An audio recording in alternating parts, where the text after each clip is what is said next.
Voilà, bonjour chers amis, merci d'être venus si nombreux.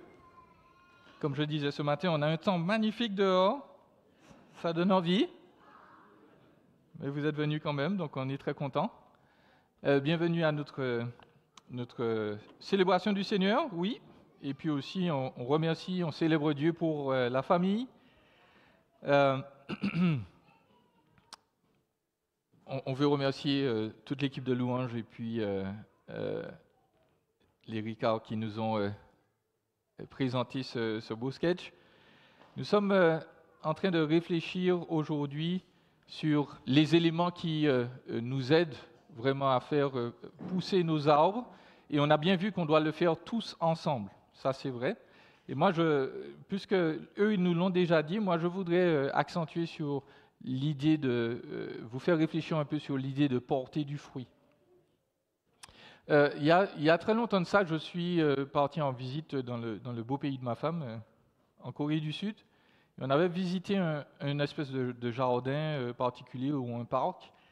Et dans ce parc, il y avait une plante. Et cette plante avait été capable de porter des poivrons rouges et puis des fraises ou des choses totalement différentes sur des branches différentes de la même plante. Okay, donc vous avez poivron rouge d'un côté, vous aviez fraise de l'autre. Je crois même qu'il y avait un troisième fruit, je ne me rappelle plus lequel, des cerises ou des trucs comme ça. Vous avez déjà vu ça? Non, vous n'avez jamais vu. Bon, effectivement, ça n'existe pas normalement. Normalement, ils ont fait des modifications génétiques à la plante. C'est pour ça qu'elle pouvait faire ça. Normalement, une plante, si on plante une graine de pomme, à la fin, les jeunes, on a un pommier. Okay? Si vous plantez une graine d'orange, à la fin, vous avez un oranger. Comment on obtient les bananes? Est-ce que si vous plantez une banane, vous aurez un bananier? Non. Ok. Donc, comment il faut faire pour les bananes? Il faut récupérer une tige, un plant. Il y a une espèce de rejet, en fait, quand le bananier pousse. Il fait des rejets, et puis il faut reprendre l'un des rejets et puis le replanter un peu ailleurs. Okay? Donc, le bananier, ce n'est pas exactement la même chose. Mais voilà, l'idée, c'est que les plantes produisent du fruit, et que pour obtenir ce fruit-là, vous l'avez entendu, il faut certaines caractéristiques. Très rapidement, on va se rappeler que notre histoire en tant qu'être humain est toujours liée aux arbres. En fait, notre histoire a commencé au milieu des arbres. Okay? Donc le premier jardin s'appelait le jardin d'Éden. Okay? Donc si on peut montrer l'image du beau jardin, là, voilà, Éden. Il y a au moins 2 arbres dont on connaît l'existence dans le jardin d'Éden. C'était lesquels? Les enfants. Il y avait 2 arbres dans le jardin dont on connaissait le nom. Le jardin l'arbre de la connaissance du bien et du mal, et puis l'arbre de vie. Les enfants, on vous a pas... Les parents, là, qu'est-ce que vous faites? Ok, l'arbre de la connaissance du bien et du mal, l'arbre de vie. Ok, est-ce que l'arbre de la connaissance du bien et du mal, c'est un pommier? Non. Donc à chaque fois que vous voyez Ève avec une pomme dans la main, vous pouvez vous dire non, c'était pas la pomme. Ok, c'était pas une pomme. On ne sait pas ce que c'était. Notre histoire a commencé parmi les arbres et notre histoire va se terminer et se prolonger dans l'éternité aussi parmi les arbres. On a un deuxième jardin dans Apocalypse 22. En fait, si on peut nous le montrer, qui est-ce qui se rappelle du sens du mot paradis? Vous vous rappelez pas? Le mot paradis, c'est un mot perse, pardesh, qui veut dire jardin. Donc le paradis, notre idée du paradis, ou la manière dont Dieu veut nous aider à représenter le paradis, c'est un endroit où il y a beaucoup d'arbres, où il fait frais, il y a la rivière, là on se balade parmi les fleurs, on mange quand on veut. Le paradis, c'est un grand jardin. C'est le monde renouvelé qui va fonctionner parfaitement avec des animaux, avec des fleurs. Et je rappelle, les animaux, on ne va pas les manger. Donc, si vous aimez vos steaks et autres côtes de porc, il faut les manger maintenant.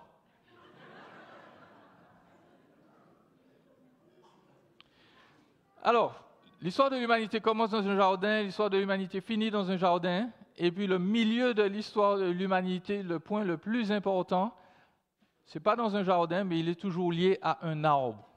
Est-ce que vous vous rappelez lequel?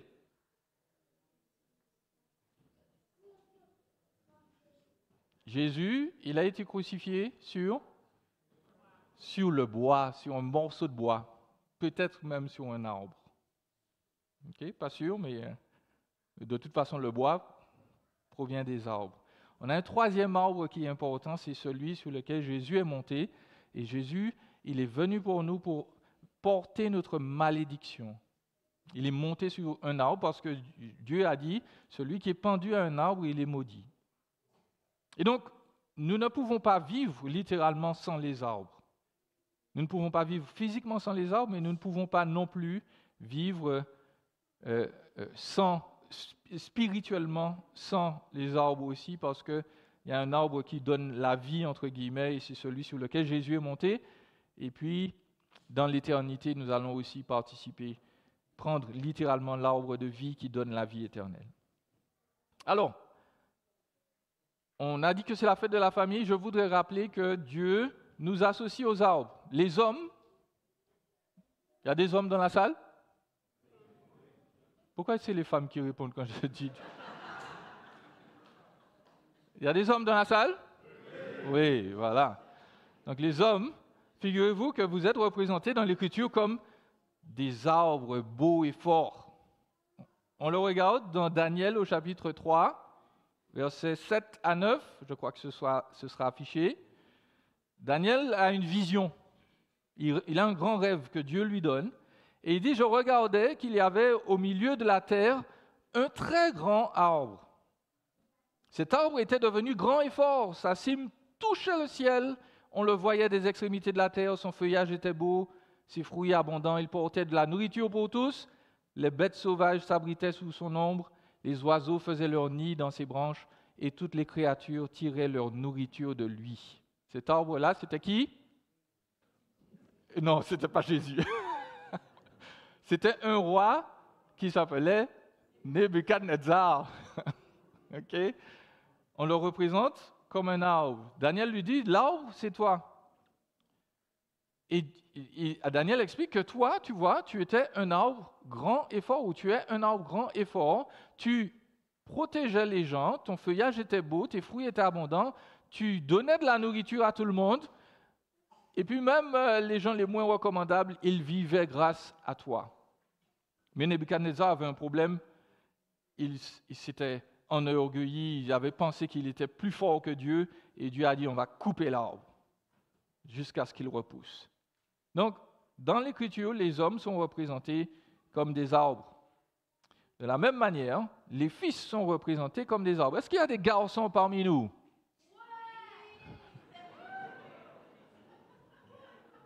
Merci, messieurs. Notez, les filles n'ont pas répondu. C'est bien. Dans le psaume 144, versets 10 à 12, l'Écriture nous dit, tu donnes la victoire au roi qui sauve ton serviteur David de l'épée meurtrière. Délivre-moi, sauve-moi des étrangers dont la bouche est menteuse et dont la main droite parjure. Ainsi nos fils seront comme des plantes qui poussent dans leur jeunesse. Et les jeunes garçons sont représentés comme de belles plantes qui vont peut-être devenir de beaux arbustes et puis nous donner de beaux fruits aussi. Alors, je parle des hommes, mais bien entendu, la Bible n'oublie pas les dames. D'accord? Je ne veux pas demander s'il y a des dames dans la salle. Elles ont répondu à la place des hommes ce matin. Oui, il y a les sœurs dans la salle ce matin? Oui. Dans le livre des Proverbes, quand vous lisez le livre des Proverbes, il faut se rappeler qu'il a été écrit à des hommes premièrement, mais il a été écrit pour que ces hommes-là deviennent plus sages. Et c'était en général les gens qui allaient devenir les ministres, qui allaient travailler au gouvernement, qui devaient lire le livre des Proverbes. Et l'un des thèmes du livre des Proverbes, c'est de dire, tu dois acquérir la sagesse, une espèce d'intelligence pour résoudre des problèmes. Et dans le livre des Proverbes, la sagesse est représentée comme une femme. Dans l'idée de Dieu, la sagesse est associée à une femme. Au Proverbe 3, versets 13 à 18, on nous dit « Heureux l'homme qui a trouvé la sagesse, l'homme qui devient raisonnable. » Et il y a un autre proverbe qui dit exactement la même chose, il dit « Heureux un homme qui a trouvé une femme. » Okay? Donc les termes sont similaires. Et au verset 14, on nous dit « Le gain qu'elle procure est préférable au gain de l'argent. Son revenu vaut mieux que l'or. » Dans sa main droite, verset 15, « Elle est plus précieuse que les perles. Tous les objets de tes désirs n'ont pas sa valeur. Dans sa droite est une longue vie. Dans sa gauche, la richesse et la gloire. Ses voies sont des voies agréables et tous ses sentiers apportent la paix. Elle est un arbre de vie pour ceux qui la saisissent et ceux qui la retiennent sont heureux. » Dans le Cantique des Cantiques, l'épouse, elle est comparée à un palmier, elle est comparée à un jardin, elle est comparée à une belle fleur. Autrement dit, les femmes sont associées dans l'Écriture à des arbres, à une source de vie, de beauté et de joie. Donc notre histoire est liée aux arbres. Et puis, il nous faut avancer, non seulement individuellement nous sommes comparés à des arbres, mais aussi de manière collective. Dans Luc au chapitre 13, versets 6 à 9, l'Écriture nous parle de l'arbre-nation, un arbre qui représente tout un peuple. Jésus explique, il y avait un homme qui avait un figuier planté dans sa vigne. Il vint y chercher du fruit, il n'en trouva pas. Et il dit au vigneron, « Voilà 3 ans que je viens chercher du fruit sur ce figuier et que je n'en trouve pas. Coupe-le. » Pourquoi est-ce qu'il occupe la terre inutilement? Le vigneron lui répondit, « Seigneur, laisse-le encore cette année, je creuserai tout autour, je mettrai du fumier, peut-être à l'avenir donnera-t-il du fruit, sinon tu le couperas. » Jésus nous dit que la manière dont nous agissons en tant que peuple, en tant que pays, eh bien c'est comme la pousse d'un arbre. Entre guillemets, Jésus regarde le Québec et il se dit, tiens, voilà, il y a un érablier québécois et on regarde comment il pousse. La nation est inclue dans l'arbre, entre guillemets. Jésus nous rappelle que nous avons une responsabilité individuelle, mais aussi une responsabilité collective en tant que nation. Il ne regarde pas seulement ce que les individus font, il regarde ce que le peuple entier fait. Il le retient. Et puis je veux conclure en vous parlant du but des arbres et du but de la collectivité. Là. Geneviève et Benjamin nous disaient que voilà, on plante la graine, on fait pousser l'arbre, mais dans quel but? Pourquoi on a des arbres? Pourquoi vous gardez les arbres chez vous en général? C'est parce que c'est joli, oui, ça c'est sûr, mais souvent.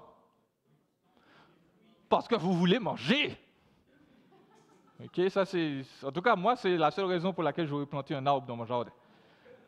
On veut du fruit, on veut que l'arbre soit utile. Donc, le but des arbres, c'est effectivement d'aider, de s'entraider mutuellement, mais aussi de porter du fruit. Et donc, la majorité des références sur l'arbre dans la Bible nous parlent du fruit. L'arbre ne doit pas être seulement en bonne santé, il faut porter du fruit. Dans Matthieu 7, versets 15 à 20, de manière fondamentale, on nous parle de ce fruit-là. On nous dit, gardez-vous des faux prophètes, ils viennent à vous comme des brebis, mais au-dedans, ce sont des loups ravisseurs. Vous les reconnaîtrez comment? À leurs fruits. Cueille-t-on des raisins sur des épines ou des figues sur des chardons? Tout bon arbre porte de bons fruits. Le mauvais arbre produit de mauvais fruits. Un bon arbre ne peut pas porter de mauvais fruits, ni un mauvais arbre porter de bons fruits. Tout arbre qui ne produit pas de bons fruits est coupé et jeté au feu. Il est inutile. C'est donc à leurs fruits que vous les reconnaîtrez. L'Écriture nous dit que le juste, dans l'Ancien Testament, c'est un bon arbre. Il est planté près des courants d'eau. Il donne du fruit en sa saison. Et puis, notre référence très importante dans Galates, au chapitre 5, verset 22. On ne va pas le projeter, on va tous le réciter ensemble.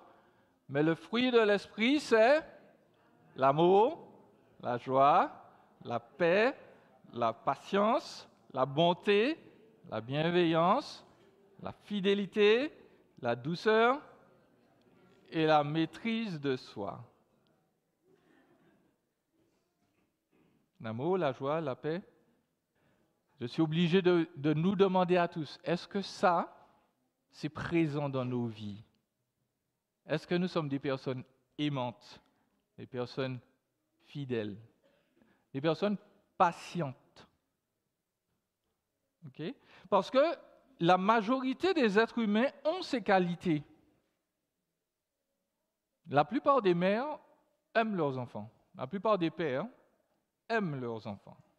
Il y a de l'amour. La plupart des gens sont quand même patients un minimum. Sauf sur la route. C'est autre chose. Là, on a une exception. La plupart des gens respectent les contrats. La plupart des gens n'explosent pas à chaque seconde. Donc quand Jésus nous dit, le fruit de l'esprit, c'est l'amour, la joie, la paix, la patience, etc., il est en train de nous dire que chez un chrétien, l'arbre qu'il est produit ce fruit-là en abondance, en surabondance. La bonté du chrétien, la gentillesse du chrétien, ce n'est pas la gentillesse commune québécoise. Et Dieu sait que les Québécois sont gentils. Je vous le répète, je suis français, je sais.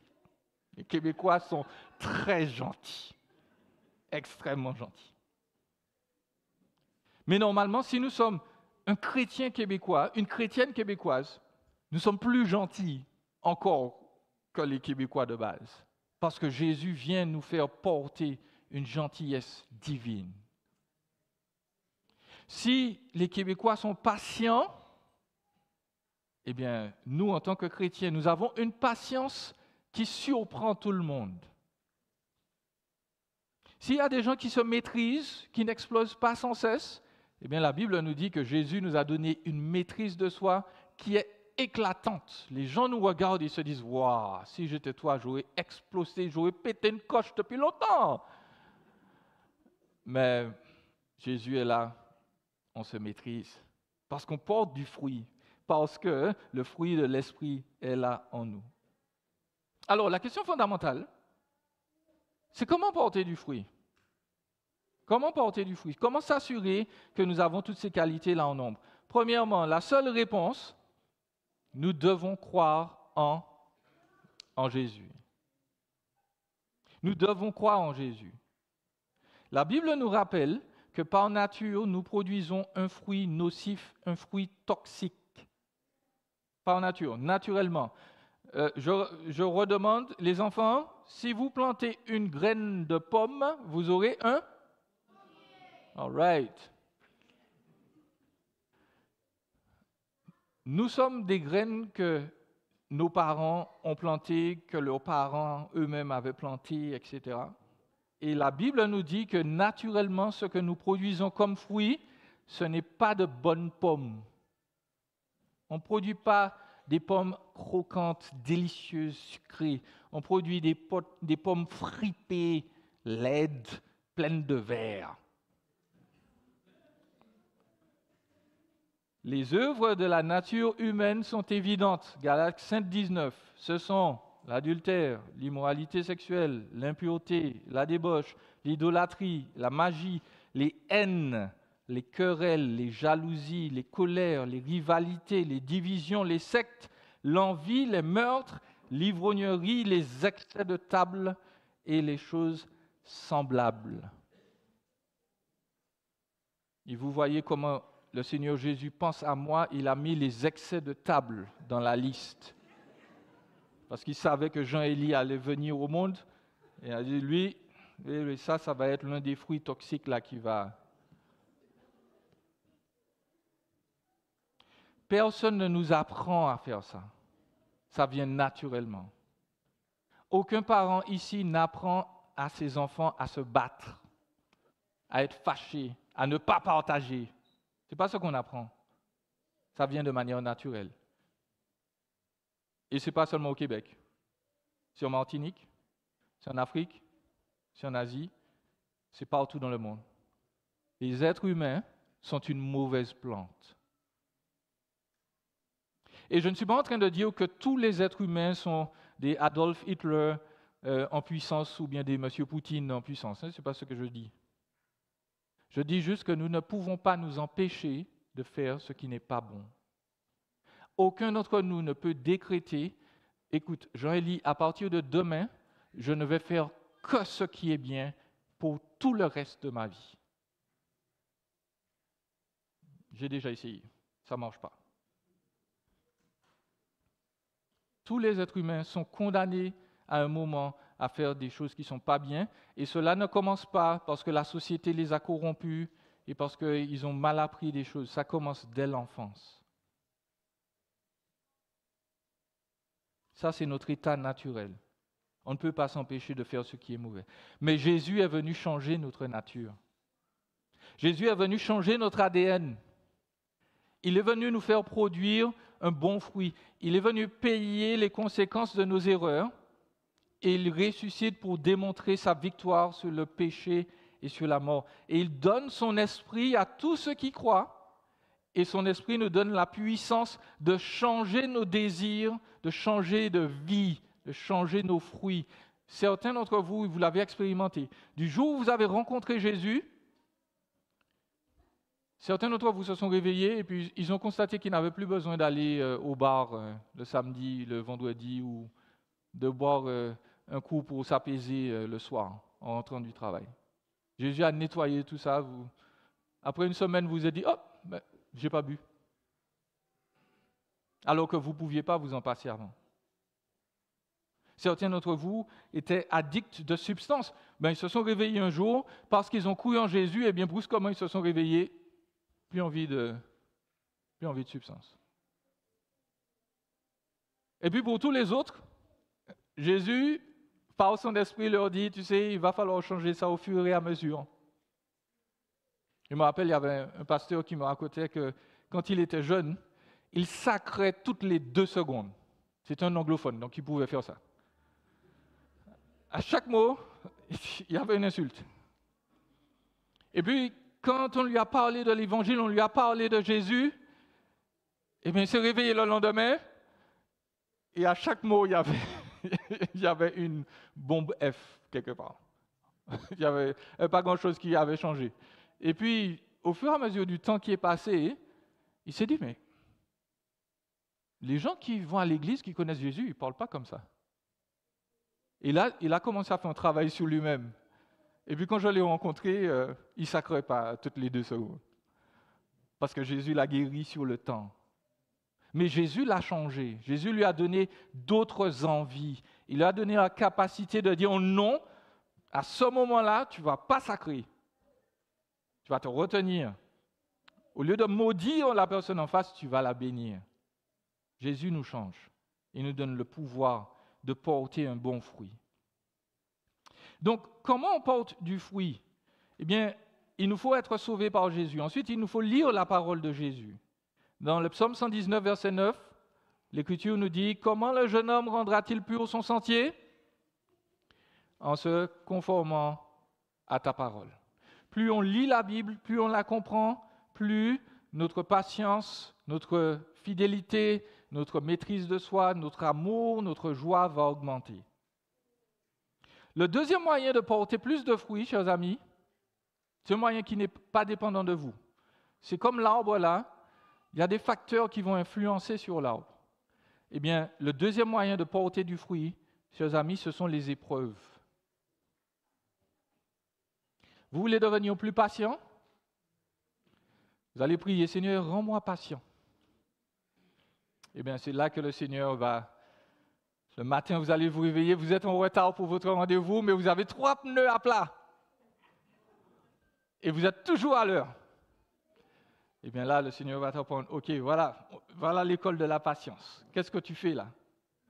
Eh bien non, on ne crie pas, on ne s'importe pas, on ne dit pas, mais pourquoi moi, pourquoi maintenant? On est patient. Les épreuves nous rendent patients. Des fois, Dieu va nous faire souffrir pour apprendre certaines leçons. Dans Jean 15, verset 2, Jésus nous dit que nous sommes les branches et lui, il est la tige principale. Et tout sarment, toute branche qui doit porter du fruit, qu'est-ce que le Père fait? Le Père l'émonde. Il enlève les bourgeons ou les branches inutiles. Donc, chers amis, lorsque certaines épreuves nous frappent, même les plus dures, Jésus est en train de nous dire, tu as besoin de porter plus de fruits. Et puis, l'une des choses qui va nous aider à porter encore plus de fruits, c'est la patience. Dans Luc 8, verset 15, l'Écriture nous dit qu'il y a 4 types de réactions, de terrain lorsqu'on entend Jésus. Il y en a 3 qui ne portent pas de fruits et puis il y en a un qui porte du fruit. Mais Luc 8, verset 15 nous dit que le bon terrain, il produit du fruit avec patience, avec persévérance. C'est ça l'idée. On va supporter la douleur, mais on va persévérer. Et là, chers amis, ça c'est le secret de la réussite. Certains d'entre vous, vous m'avez dit que je joue bien à la flûte. Ça, d'accord. Mais vous savez depuis combien de temps que je joue à la flûte? Ça fait 30 ans. Ça fait 30 ans. Donc, la seule chose qui fait qu'aujourd'hui ça a l'air beau, c'est parce qu'au début, j'ai commencé à jouer de la flûte, j'aimais beaucoup ça, et puis à un moment j'ai voulu arrêter, et puis je me suis dit non, il faut continuer. Il faut continuer, il faut continuer. Et puis ça a donné ce que ça donne aujourd'hui. Et certains d'entre vous, vous êtes comme moi, vous avez tenté de faire ce qui est bien, et puis vous avez rencontré de la résistance, et puis à un moment vous avez dit non, c'est trop douloureux, j'arrête. Mais Jésus nous dit, persévère. N'arrête pas. N'arrête pas. Endure, continue. Si tu te relèves encore une fois, tu vas gagner. Tu ne pourras jamais vaincre si tu restes à terre. Relève-toi, je vais t'aider. Tu vas porter du fruit. Je voudrais terminer et vous dire la chose suivante. Toute cette histoire de fruits, d'arbres, etc., pour moi, ce n'est pas juste des paroles. Et je voudrais le rappeler, si on doit avoir un impact sur notre génération, il faut parler, il faut annoncer Jésus, il faut dire qui il est. Mais plus que tout, Jésus nous dit de ne pas nous focaliser sur l'apparence. Il ne nous dit pas, les gens qui ont l'air bien, ils sont forcément chrétiens. Jésus nous dit, vous les reconnaîtrez, les gens qui me connaissent ou pas, à leurs fruits. Donc, je veux humblement rappeler que nos beaux habits, nos belles chansons sont importantes. Quand on vient le dimanche matin, là, c'est crucial. Mais ce ne sera jamais un substitut de la vraie justice et des vrais fruits que Jésus attend. On ne peut pas être chrétien seulement en parole. Jésus nous dit, ta vie doit porter du fruit. Ta vie doit communiquer la vie. Et nous sommes dans une génération où nous vivons dans des temps en particulier où les jeunes ne vont jamais simplement nous écouter. Aujourd'hui, plus qu'avant, les jeunes générations sont impactées par l'authenticité et la consistance. Nous pourrons leur dire toute la journée, oui, écoute, je suis chrétien, oui, Jésus change la vie, mais s'ils ne le voient pas dans nos cœurs, Si Jean-Élie n'arrête pas ses excès de table, il va convaincre personne que Jésus l'a changé. Là. On doit travailler sur notre fruit où Jésus nous donne cette grâce de, par sa force, travailler sur notre fruit. Et donc, chers parents, moi, je veux vous encourager. Votre présence ici est indispensable. Et oui, il faut insister que jusqu'à ce que les enfants soient majeurs et vaccinés, il faut insister. C'est une bonne chose d'être ici. Il faut dire à vos enfants, tu sais, moi je vais adorer Jésus, viens avec moi, c'est une bonne idée. Quand tu seras adulte, majeur, vacciné, quand tu ne seras plus dans ma maison, peut-être que tu voudras faire autre chose. Mais moi et ma maison, on sert Jésus. On sert Jésus. Donc viens avec moi, viens avec moi. Il y aura toujours quelque chose que tu vas retenir. Mais, si vous dites à vos enfants, viens avec moi, on va adorer Jésus ce dimanche. Et puis, que vous vous endormez pendant la prédication de Jean-Élie, ce qui est peut-être un peu normal, mais... Et puis en semaine, je vous regarde vivre. Et puis quelqu'un appelle, vous dites, dis que je ne suis pas là. Hein. Qu'il voit dans votre attitude que précisément le Jésus que vous avez adoré le dimanche, vous l'avez juste laissé là, il n'est pas chez vous. Mais les enfants vont nous dire, non, c'est pas consistant. Ton Jésus, là, ça n'a pas de sens. Et vous savez ce qu'on peut faire dans ce domaine? C'est très simple. On peut simplement demander pardon. On peut demander pardon à Jésus, on peut demander pardon à nos enfants. On peut leur dire, écoute, jusqu'à maintenant, ma vie, là, ce n'était pas consistant avec le caractère de Jésus, donc je te demande pardon. Mais maintenant, je vais vraiment essayer de vivre pour lui, je vais essayer de t'aimer, je vais essayer d'aimer ta mère, d'aimer ton père comme Jésus l'ordonne, et je vais faire en sorte que tu vois Jésus à travers moi. Et là, nos vies vont avoir de l'impact sur nos enfants. Chers jeunes, les enfants, je veux m'adresser à vous. Peut-être que vous pensez que je suis très vieux, ce qui est le cas. J'aurai 46 ans cette année, donc voilà, j'ai déjà un pied dans la tombe. Mais je vous demande juste d'écouter votre pasteur sur un seul point.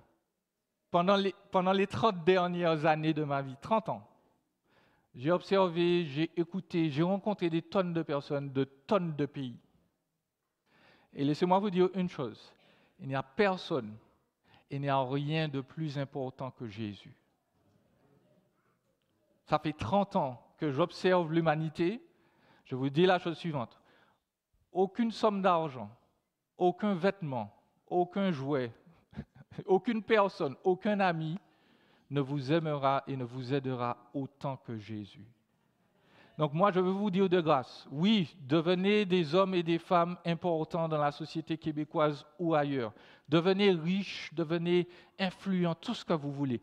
Mais devenez-le à cause de et pour Jésus. Pas simplement pour vous, pour pouvoir dire, ah, voilà, j'ai de l'argent. Mais simplement, Jésus, c'est tout. Il n'y a rien de plus important que lui. C'est lui qui nous console. Quand tous nos amis nous ont abandonnés, quand on nous a planté un coup de poignard dans le dos, vous savez, le genre de DM qu'on vous envoie, et puis, on nous critique alors qu'on ne savait pas. Même lorsque nos parents nous laissent, la seule personne qui reste avec nous et qui nous aime quand même malgré nos erreurs s'appelle Jésus. Et l'argent ne saura jamais nous donner l'amour qu'il nous donne. Alors les jeunes, aimez-le. Les enfants, aimez-le. Il n'y a rien de mieux. Il n'y a rien de mieux dans ce monde. Trois questions ou 3 éléments simplement pour terminer. Il y en a peut-être un peu plus, mais voilà. Avons-nous cru en Jésus?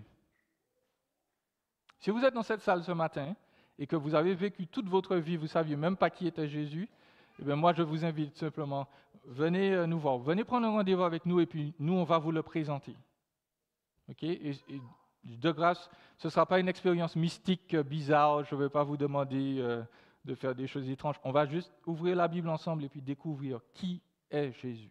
Pas qui était Jésus, qui est Jésus, parce qu'il est vivant. Il a changé nos vies. précisément. Pour tous ceux qui croient en Jésus, est-ce que nos vies ont vraiment changé quand nous avons cru? Très rapidement, moi je suis fils de pasteur, je suis né dedans, je tombais dans la marmite quand j'étais petit. Même avant même d'être petit, quand j'étais dans le ventre de ma mère était déjà à l'église. Donc vous ne pouvez pas être plus chrétien que moi. Okay? Mais quand je suis né, j'étais le petit gars qui a explosé le nez d'un camarade de classe parce qu'il ne voulait pas me céder sa chaise. J'étais le petit gars qui tourmentait mon frère pendant que les parents n'étaient pas là. Je le pinçais, je me moquais de lui. J'étais pas un petit gars bien.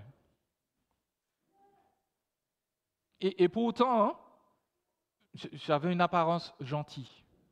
En fait, le seul crime que j'avais commis, c'est que j'avais volé 50 cents à mon père pendant qu'il faisait la sieste pour acheter un chewing-gum. Voilà, ça c'était joli. En apparence, très gentil. Sauf que le jour où j'ai rencontré Jésus, le 2 janvier 1989, après ça, tout le monde m'a dit, toi Jean-Élie, tu n'es pas le même. Tu n'es pas le même, tu es différent. Alors que je ne faisais rien de mal, devant les gens en tout cas. Tout le monde m'a dit, tu es différent. Parce que Jésus change la vie.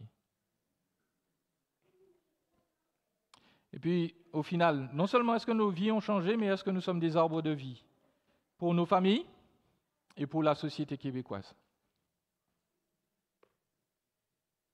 Je le dis avec beaucoup d'humilité, je veux faire peur à personne ici. Mais l'une des raisons pour laquelle le monde tourne toujours, ce n'est pas parce qu'on fait des efforts pour l'environnement, quoique, c'est simplement parce qu'il y a encore des chrétiens dedans. Et que Jésus a envie d'avoir encore d'autres frères et sœurs dans sa famille. Nous sommes les gens qui maintenons le monde en existence. Parce que le jour où il n'y aura plus besoin de chrétiens, entre guillemets, où tous les enfants de Dieu seront rentrés dans le bercail, Jésus va dire, voilà, c'est la fin. Donc, ne nous méprisons pas en tant qu'individus. Chacun, nous sommes des lumières, nous sommes des arbres plantés dans le Québec pour porter du fruit et impacter notre génération et notre société. Amen. Amen. Prions. Seigneur, merci pour la présence de toutes les familles ici. Je te remercie pour les pères, les mères qui consacrent tellement de temps et d'énergie, de prière, de patience pour leurs enfants. Je veux te remercier pour leur dédicace, pour leur effort. Je prie que tu les encourages, que tu les bénisses. Je veux te remercier pour les enfants, justement, que tu as donnés à notre assemblée. Merci de les préserver physiquement, de les préserver spirituellement, de les garder de toute souillure du monde. Merci, Seigneur, pour les grands-parents que tu as placés parmi nous, dans nos familles, qui s'occupent des enfants. Merci, Seigneur, pour ceux qui ne sont peut-être pas des pères et des mères physiques, génétiques, mais qui sont des pères et des mères spirituels pour beaucoup d'entre nous ici. Je te remercie, Seigneur, pour ta famille, pour la famille dans laquelle tu nous as inclus parce que tu nous as fait grâce. Nous ne le méritions pas, mais tu nous as inclus dans ta famille. Alors, Seigneur, aide-nous à être une famille aimante ou encore plus aimante. Donne-nous d'être une famille qui porte du fruit, qui s'encourage, qui fait le changement dans cette société par ton esprit, qui impacte des vies. Parce que toi, tu nous as aimés, tu es venu nous chercher et nous voulons aimer ceux qui nous entourent et les amener à Jésus aussi. Alors bénis toutes les familles, bénis tous les individus de notre Église, que tu te serves de Seigneur pour non seulement te glorifier par le fruit qu'ils vont porter, mais pour annoncer et proclamer que Jésus est vivant, qu'il aime et sauve encore. Sois béni Seigneur, au nom de Jésus. Amen.